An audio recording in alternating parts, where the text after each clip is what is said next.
Hi lovelies! I made these galaxy macarons about 2 years ago and shared the instructions on my German channel. Since the galaxy trend has not stopped, I figured now is a good time to share the steps in English as well. You can find the exact ingredients in the link below. As an FYI, I always use the same measurements to make macarons. This is a bulletproof recipe for me and it always gives me the macaron feed I'm looking for. The intricacy for the galaxy macarons is getting the colors and the process right. Let me show you how I made these. I always start with almond flour and powdered sugar. The measurements amounts I indicate in the link below are the sifted amounts, so that's really important. That's the first step. Then I have egg white here, which is at room temperature, and I beat this for about a minute until I get the first bubbles. Once I see bubbles, I add sugar, and then I beat the egg whites for about 7 minutes. So you need a little bit of patience here, but this is really important.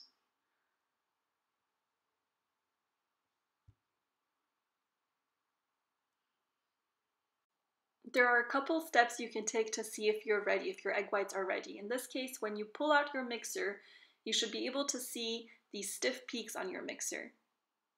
So I'm good to go. Another test would be to turn your bowl upside down, and if the egg white stays in, you're good. Now I just quickly mix the dry ingredients, so the powdered sugar and the almond flour, and then I fold in the egg white. The process for the galaxy macarons is already a little bit different from the steps I would typically take because generally if I just make one color of macarons, I would have added the color to the egg white already. But since I'm using different colors, I'm first combining egg white and the dry ingredients and then proceeding to the colors. I typically fold the egg whites until I get a lava consistency, but because I'm splitting this mixture into 4 different bowls and adding the colors at this stage, I'm leaving the consistency a little bit thicker than I would typically like. But that's because I'm still going to add the colors into each bowl, and then I'm going to continue mixing until I get the lava consistency for each of the colors. So now I'm just deciding how much of each color I want and how I'm going to color the individual bowls. So for the first one, I want kind of a purple effect, and I'm just combining a little bit of blue with a little bit of red, and these are AmeriColor colors, which work really well for macarons. I definitely recommend that.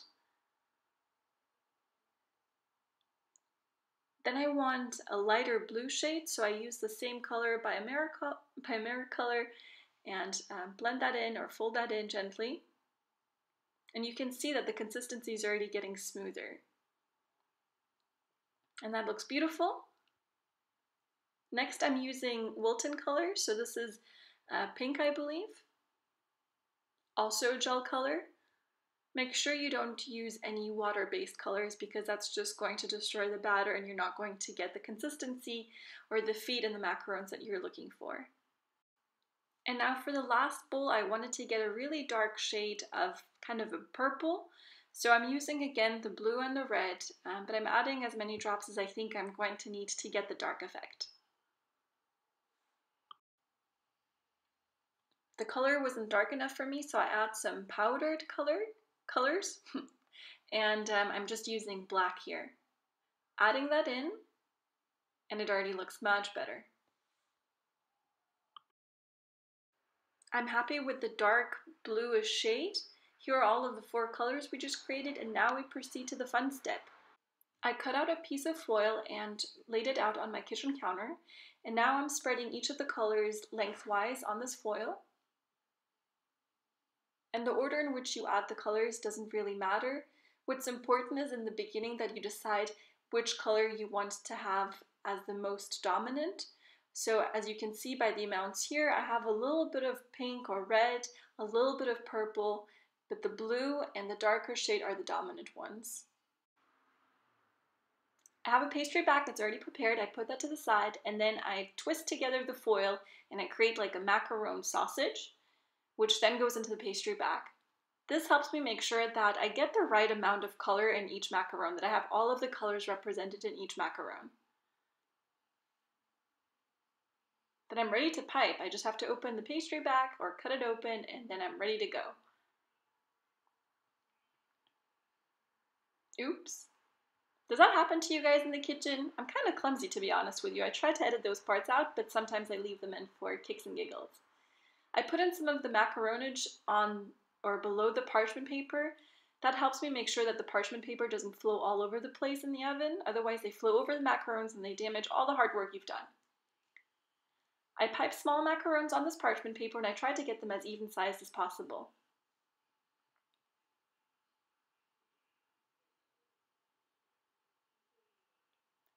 And then I bang my baking tin against the kitchen counter, and this helps me make sure that I get all of the air bubbles to the surface of the macaron, and then with a needle, I kind of smooth out the surface, just to make sure the air bubbles are completely gone, and that's what that looks like.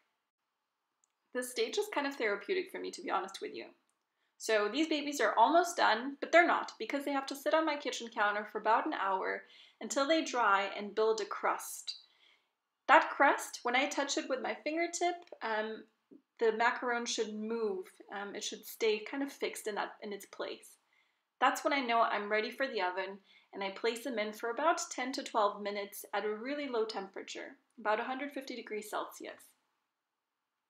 And that's what they look like when they come out of the oven. So I'm happy with the macarons at this stage. Now I just get to color them a little bit more. I add a little bit of luster dust to the surface to give them kind of a shine or a shimmer.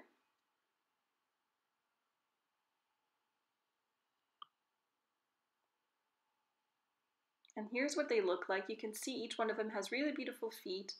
They match my nail polish color. I really wasn't planning for that, it just happened. Then I just paint over some of them with a little bit of gold metallic color. My galaxy macarons aren't complete without some stars, so to create the stars I'm combining some white gel-based food coloring. Again, I'm using AmeriColor in white, and I've combined that with a little bit of vodka, and with a toothbrush I'm just spritzing on some stars on these macarons. And then I'm done with the shells. This is what they look like up close. They're pretty beautiful. As far as filling, you can choose whatever your heart desires. I would recommend creating a filling that matches the color of the shells a little bit, so whether it's the blue or the pink, that's up to you. I've decided to go for a reddish tone, so what I'm doing is I have some freeze-dried strawberries that I have in powder form. I'm combining that with some cream cheese and powdered sugar, and that gives me a delicious, like a strawberry cheesecake kind of flavor. And then I just pipe that onto my macarons. Oh my god, I want one of those now. And voila, I'm done. All right, let me show you what these look like on the inside. Let's bite into one of them. That's a hard job, I know. Yum. I hope you guys found this recipe and the instructions useful. Let me know by giving this video a thumbs up. And subscribe for more videos like these, and also some healthy recipes, salads, and different cuisines coming your way. Thank you for watching, and see you guys next time.